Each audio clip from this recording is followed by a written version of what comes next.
वाक़या हज़रत आदम अलैहिस्सलाम आलम गैब में ऐलान, जब आसमान, ज़मीन, सितारे और फरिश्ते बन चुके तो अल्लाह ताला ने फरिश्तों से फरमाया, अल्लाह, मैं ज़मीन में एक खलीफा बनाने वाला हूँ। फरिश्ते अदब से बोले, फरिश्ते, ए हमारे रब, क्या तू ऐसे को बनाएगा जो ज़मीन में फसाद करेगा और खून बहाएगा, जबकि हम तेरा जिक्र और तस्बीह कर रहे हैं। अल्लाह ने फरमाया, अल्लाह, मैं वो जानता हूँ जो तुम नहीं जानते।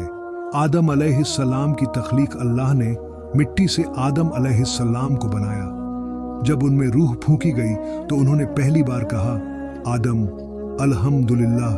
अल्लाह ने जवाब दिया, अल्लाह या रहमुकल्लाह। ए आदम, इल्म की फजीलत। अल्लाह ने आदम अलैहिस्सलाम को तमाम चीज़ों के नाम सिखाए। फिर फरिश्तों से पूछा, अल्लाह बताओ, अगर तुम सच्चे हो तो इन चीज़ों के नाम बताओ। फरिश्ते बोले, फरिश्ते, ऐ हमारे रब, हमें तो वही इल्म है जो तूने सिखाया।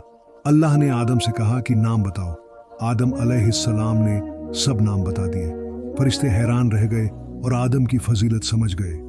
सजदा का हुक्म और इब्लीस की नाफरमानी अल्लाह ने सब फरिश्तों को हुक्म दिया, अल्लाह, आदम को सजदा करो। सारे फरिश्तों ने सजदा किया, लेकिन इब्लीस ने सिर उठा लिया।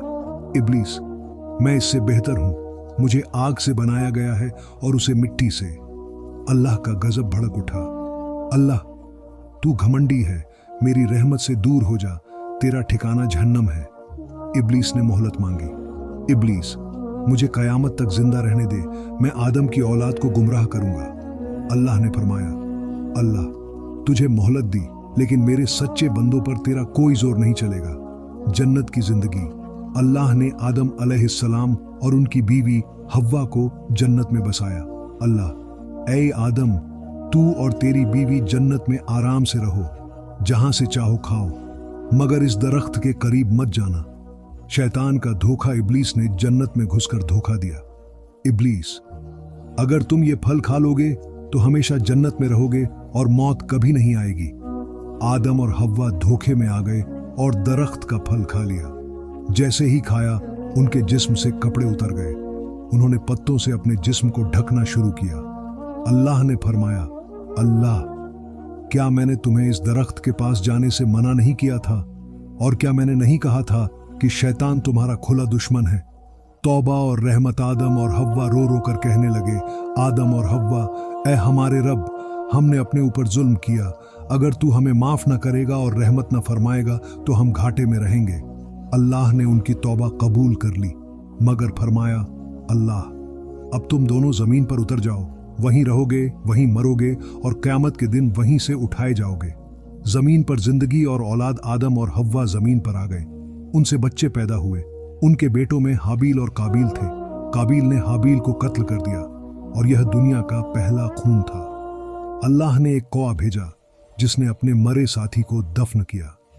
काबिल ने देखकर सीखा कि इंसान को मरने के बाद दफन किया जाता है। वफात। आदम अलैहिस्सलाम ने करीब 1000 साल जिंदगी गुजारी। उन्होंने अपनी औलाद को अल्लाह की इबादत और तौहीद की वसीयत की। जब उनका वक्त आया तो फरिश्तों ने उनकी रूह कब्ज की और उन्हें दफन किया गया।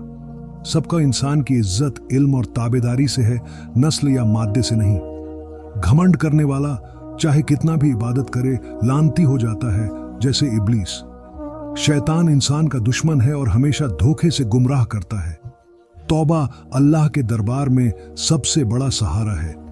आदम और हव्वा हम सब के माँ बाप हैं, हमें उनके नक्श ए कदम पर चलना चाहिए।